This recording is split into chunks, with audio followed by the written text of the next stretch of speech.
going to either be a Lexus, a Beamer, or a Mercedes, right?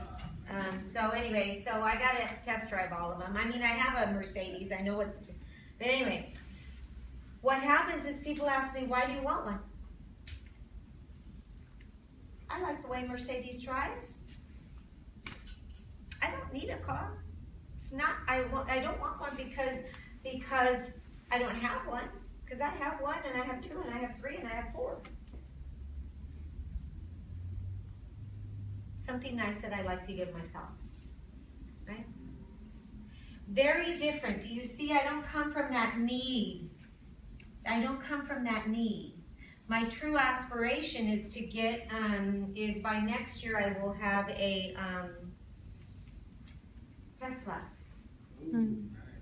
Right? I've already test drove the Tesla. By next year I will have a Tesla. Right? I already drove the one I wanted. I already know how much it costs. I already know everything about it. It's on my vision board. It's going to be mine. Right? But I come from the fact that I aspire to have it, not I want to have it. Right? Does that make sense? So that's the difference. You have to realize that wanting, when you want something, you want it because you don't have it, you'll never have it. Because the energy is going to go right by you. The energy is going to go right by you. And that's a hard concept to get. It's really hard to get that concept. It's not an easy concept, which is why the kids started at 12, and by the age of 16, it took them 4 years to get this down. Then they began to be allowed to do asana. See, in India, you weren't allowed to do asana till you got the concepts down, right? Imagine what would happen if we taught you all of these things before you got to high school. We'd be setting you guys all up for success. But instead, what happens is and of no fault to our parents, what happens is that we fall into beliefs that were passed down to us. And we actually look up to our parents, and so we think that whatever they say and whatever they believe is the word. And then you get to the point where you're beginning to question in your teens, where you're beginning to question that. And you're fighting against it, and you know that there must be something else out there, but yet you're fighting against this. And the more you fight, the more you resist, and the more you resist, the more it will persist, rather than acting with a ahimsa and acceptance. Accept it, right? I accept myself. I finally got it, and I accepted myself. I accept myself where I am. That's why I always tell you guys when you're down there, I love myself, I love who I am, and I love where I am. Look at it. Santosa, I love myself. I'm in acceptance. I'm in full gratitude. I know full well that I am very lucky to be above earth today instead of down below. Right? Because you never know. You never know. Time and time again, you never know. One of the counselors here at Southwestern College, she came to me today and she said, Marty, she said, I'm so thankful for everything that you teach. And I go, thank you very much. And she said, and I said, are you okay? Is everything all right? I haven't seen you in a while. She says, my daughter, my 24-year-old daughter, went from feeling good one day to now she has brain cancer. Boom, boom. Cancer doesn't hurt. I told you guys that. Cancer does not hurt. There are no symptoms. You just, bam, go into the doctor and boom, they're done. So when you sit here and look at me and think you're all that, you're not all that. Because at any moment, it can be taken away from you. At any moment. So you have to learn to behave every day with gratitude, with acceptance, with aspiration, not wanting. Right? I aspire to be more than I think I can be. Imagine that, if I could be more than I thought I could be. That means my mind is a barrier. And that's what it is. Your mind is a barrier as long as you don't open it.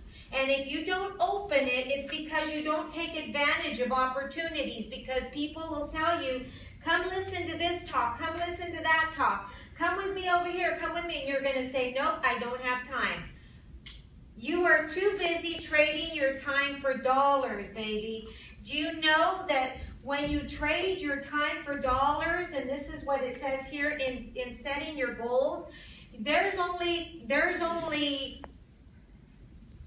10 to 12 hours in a day that you can trade for dollars, right? Because the rest of the time you go to sleep, you poop, and you do other things, yes? You can work as hard as you want. You will never be given more time. You only got 10 hours to trade for dollars. That's it. If you don't learn, like the rich and famous do, to leverage your power and your time by creating a residual income, it's not happening. It's so interesting because I teach people that they can either spend 40 years, and in 40 years you will have accumulated 100,000 hours, or you can spend 4 years building up a team, and the difference is the same amount and the same amount of money. Let me ask you this. Would you spend 40 years trading your time for dollars, or would you like to learn how to do it in 4 years? Right? Right? That's opportunity, people. That's opportunity. Don't ever close yourself to opportunity. Aspire. When you aspire, opportunity opens. Ask yourself self-coaching questions like it says there. Don't say why. The moment you say why, you're in wanting. Why can't I have that? I'm in lack and I'm in wanting. Why is he getting an A and I'm not? I'm in lack and I'm in wanting.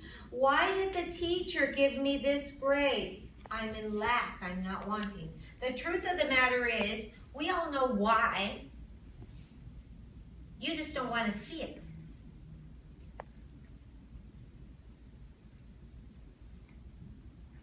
There's a saying in Spanish for those of you that speak Spanish. La verdad no peca, pero incomoda. The truth doesn't hurt, but it sure makes you uncomfortable. Yes? Yeah.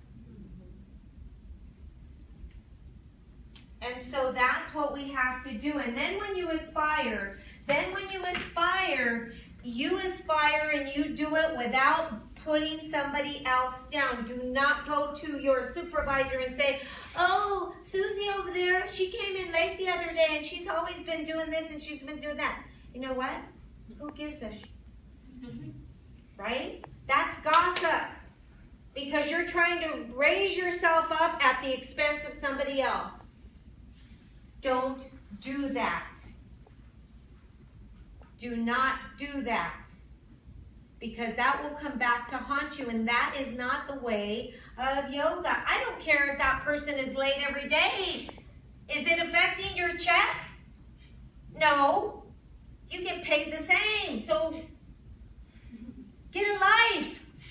Focus on your own life. You know, the difference between aspiring and wanting is those people that are wanting are always looking for what's happening in somebody else's life that's not fair.